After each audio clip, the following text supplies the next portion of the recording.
هنجيب بوله فيها بيضتين وننزل على البيض دوت بباكت فانيليا، ونبدا نضرب البيض ده مع الفانيليا كويس جدا بمضرب يدوي او كهربائي او في الخلاط، كله هيشتغل معانا تمام. انا هستعمل مضرب يدوي عشان دي اقل امكانيات بتبقى موجوده في اي بيت، تقدري انت تستعملي بالمتاح عندك.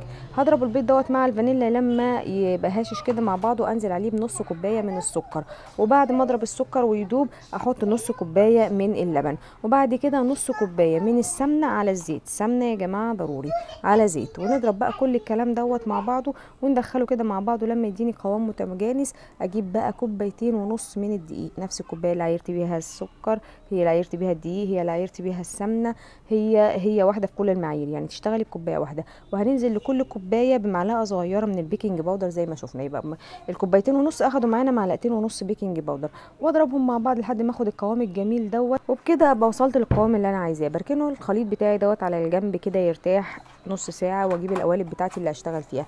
القوالب دي مغسوله ومتجففه تماما، ما فيهاش اي سوائل. القوالب دي هتديني شكل حلو جدا.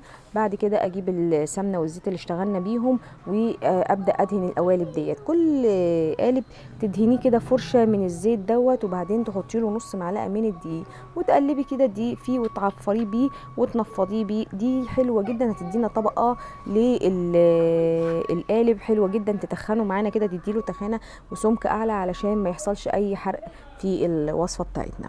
تمام، لان هو برضو بيبقى اللي زي دوت ضعيف شويه، فبيحتاج ان احنا نعليه شويه بالدقيق والسمنه. فاحنا هندهنه كل قالب نديله نص معلقه دقيق زي ما احنا شايفين كده. تفضلي بقى تعفري كده قالب ورا التاني، هياخد بالظبط معاكي ربع معلقه دقيق، يعني انا النص بحطها في واحد وبكملها في التاني زي ما احنا شايفين.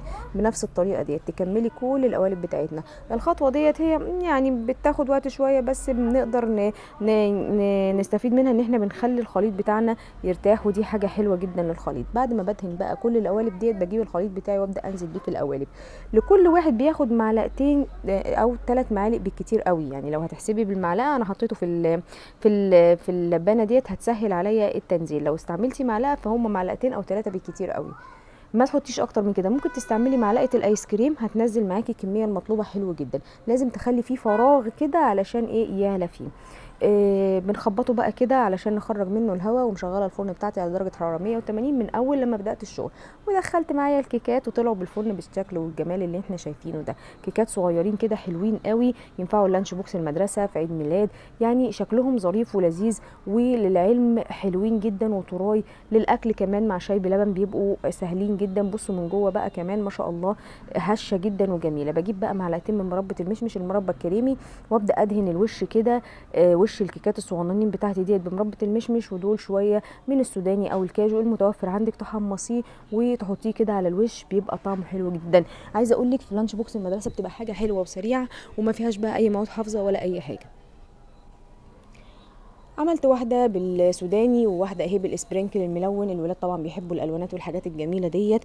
تدهني بقى، ممكن تحطي سبرينكل بني زي كده، ممكن نحط جوز هند على حسب. ممكن بقى ما تعمليهاش بالمشمش خالص وتسيبيهم كيكات صغننين كده، تبقى حاجه حلوه لللانش بوكس في المدرسه، حاجه حلوه للفطار السريع او للعشاء. بيبقاش الكالوري طبعا فيها عالي لان هي بتبقى قطمتين، فممكن برضو ناخدها لو احنا عاملين دايت تبقى حلوه قوي، يعني ما هياش حاجه حلوه تكون حجمها كبير بقى وتبوظ معانا النظام والكلام دوت.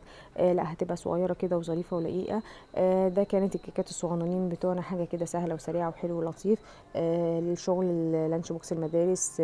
زي ما قلنا الكلام ده كله. لو عجبتكم الكيكات الحلوه ديت وحبيتوا تجربوها واستفدتوا من الوصفه، ما تنسوناش بقى في لايك وشير ومتابعه كل الحاجات الحلوه.